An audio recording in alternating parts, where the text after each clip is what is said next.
Hey, smart authors, welcome back to another episode of the Smart Author Podcast. So in today's episode, I wanted to talk to you about how to pick the right agency to market your book.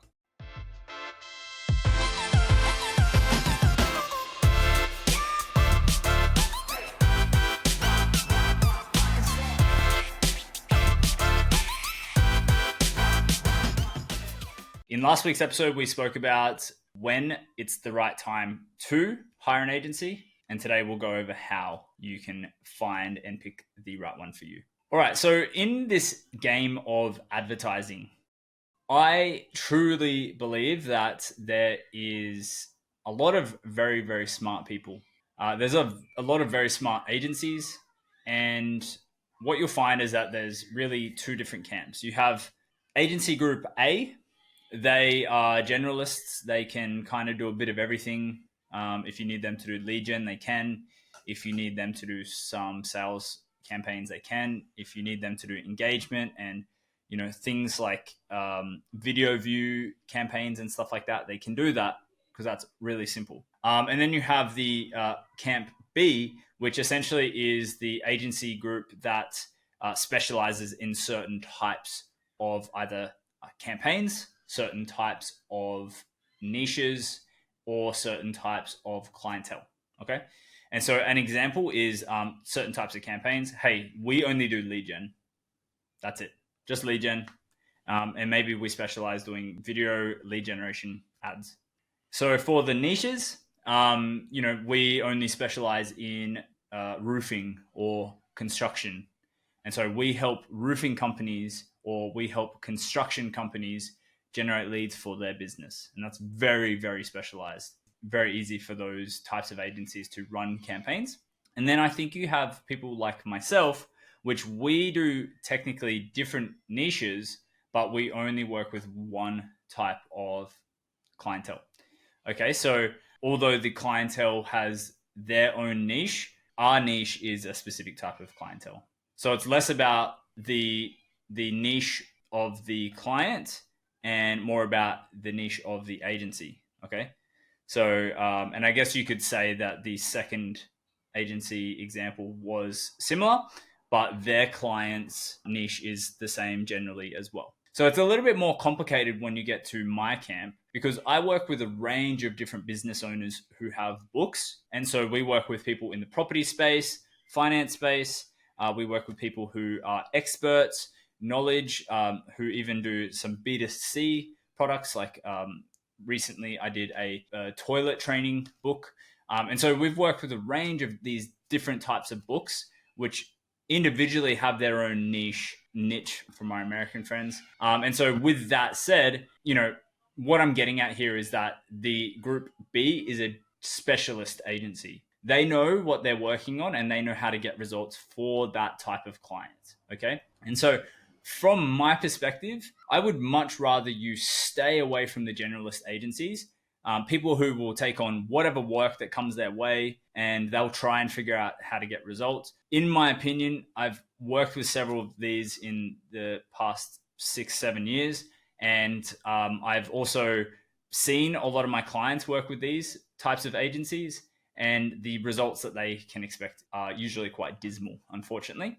Now, when you come to the specialist agencies, you're going to have a ton of success. However, you might actually end up paying a little bit of a premium to work with those guys because of the consistency in results and the way that they can promise that to you, essentially. Now, you might actually find that you will pay less as well, generally. Now, what the differentiation between the two is, like, you usually find that the generalist agencies are, they're either small agencies or large agencies. Like, they're either like, they've got 2 team members or they've got like 50 team members. They're at a point where they've got enough resources to try and do that. And, someone that comes to mind is like King Kong in Australia. And so they're a massive agency. They probably do $20 million a year kind of thing. And they'll absolutely sell you on book funnels and running book ads for you and things like that, but they don't specialize in doing that. Okay. And then you have the small solo operator agency who maybe has a VA and he'll try and figure it out, or she'll try to figure it out and kind of limp her way to success with you. Over on this side, the reason why you might pay less as well is because they have such a good process down, they know how to get results, right? And so you can kind of weigh the pros and cons. I would always recommend that you ask for, what are the services? What's the guarantees? How long do I have to work with you for? Is there a minimum? And what you'll find is that people like myself, I don't necessarily have a lock-in contract period. However, I do recommend that we do at least 2 to 3 months so that we can validate and test marketing to its full extent before I say, hey, this is going to work or this isn't going to work. Because what I have found over the past 18 months is that there is a lot of complications that come into marketing books specifically. There's, the funnel to consider, the funnel offers, the targeting for the ads, the creatives, the copy. And sometimes when we launch a campaign, we have to do 5 different variations of sales copy.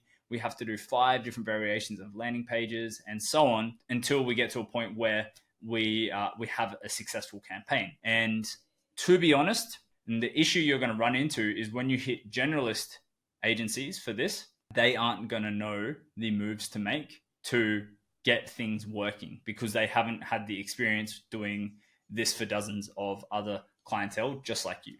And so that's really, from my perspective, the number one way that you should determine who you're going to use as an agency. Have they got a successful track record? Are their terms fair? Is their pricing fair?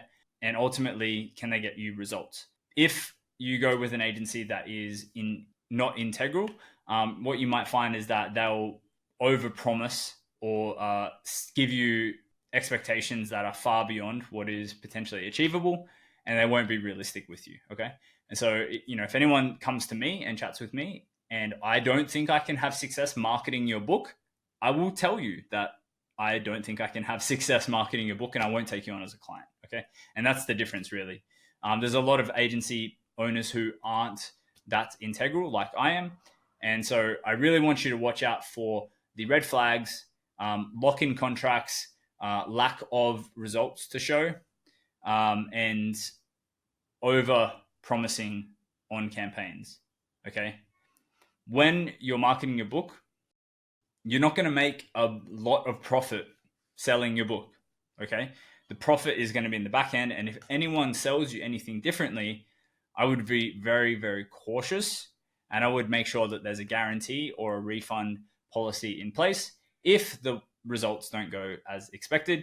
Because the last thing I would hate for you to experience is you spend $10,000 in ads, you spend probably the same amount of money, if not more, with a provider, and you're left with nothing to show for it. That $20,000 or more is much better spent in you being able to grow your business effectively, for you to even be able to learn the skill set yourself, if that's the way you want it to go, or to hire someone like myself and know that you're well looked after in that respect.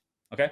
So if anyone watching this is at a point, you've watched last week's episode, you know when the right time to hire an agency is, and now you know who the right agency is. If anyone would like a review of their book and for me to give specific marketing advice to you, then I would suggest you book in with a book review with me, a book marketing review with me, and we can go through everything that you've done to date or everything that you have potentially planned to do, and we can put you on a path to having success marketing a book at scale so that you can create those back-end customers for your business and exponentially grow.